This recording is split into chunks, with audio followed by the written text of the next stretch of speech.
কখনো হাতে ছান্তা নিয়ে গরম কড়াইয়ে তেল নাড়ছেন, কখনো বা বালতি হাতে পরিবেশন।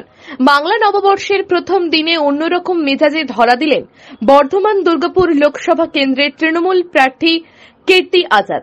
রবিবার দুর্গাপুর 28 নম্বর ওয়ার্ডের নডিহা এলাকায় সমাজের পিছিয়ে পড়া কুষ্ঠ কলোনিতে সময় কাটালেন কীর্তি। সঙ্গে ছিলেন রাজ্যের মন্ত্রী প্রদীপ মজুমদার, পাণ্ডবেশ্বরের বিধায়ক নরেন্দ্রনাথ চক্রবর্তী।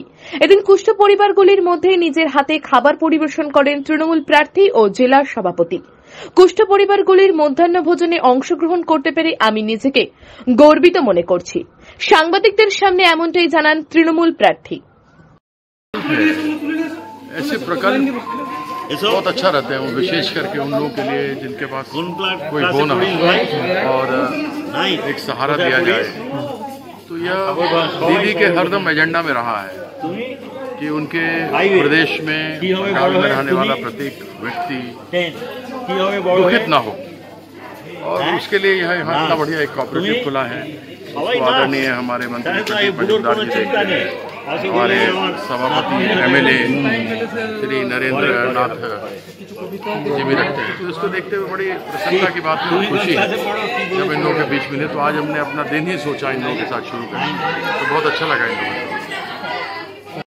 ভাবে চেষ্টা করি তাদের যাতে স্বাবলম্বী করা যায়, তাদের যারা নতুন প্রজন্মের তারা যেন স্বপ্ন দেখেন এবং তাদের আজকে এই রাজ্যে মাননীয় মুখ্যমন্ত্রী এমন ব্যবস্থা করেছেন যে কোনো মেধা আছে এবং শিক্ষা আহরণের আগ্রহ আছে, এরকম কোনো ছাত্রছাত্রীর কোনো প্রতিবন্ধকতাই এই রাজ্যে প্রতিবন্ধকতা নয়, কোনো বাধা কেউ আটকাতে পারে না। নানা রকমের বৃত্তি আছে।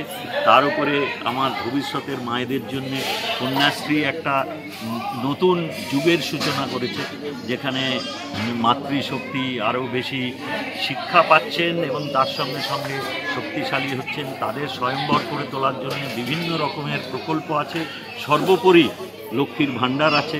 সেই জন্যে আমি সব জায়গায় যা বলি, গ্রাম অঞ্চলে বিশেষ করে প্রত্যেকটি আমাদের যারা ভবিষ্যতের নাগরিক তাদের সকলকে বলি, স্বপ্ন দেখো, স্বপ্ন পূরণ করার দায়িত্ব, সহায়তা করার দায়িত্ব রাজ্য সরকারের তরফ থেকে আমাদের।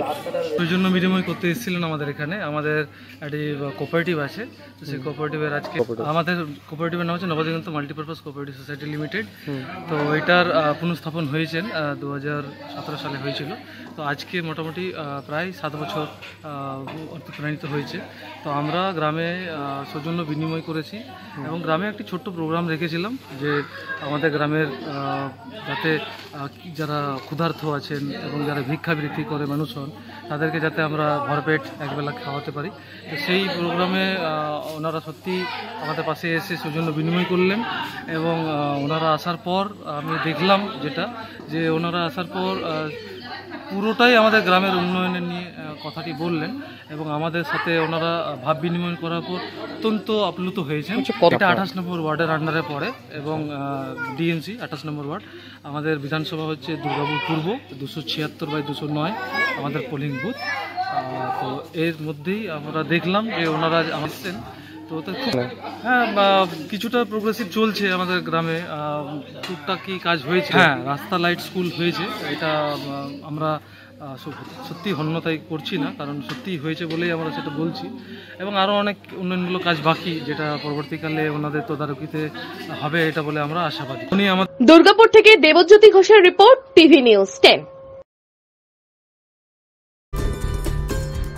সহজেই স্বাস্থ্যসাথী কার্ডের মাধ্যমে সুচিকিৎসার একমাত্র প্রতিষ্ঠান citizen hospital, Bidhannagar, Durgapur. Helpline number 9800897855। অ্যাপয়েন্টমেন্টের জন্য ফোন করুন 7477783932 কিংবা 9933475697 এই নম্বরে।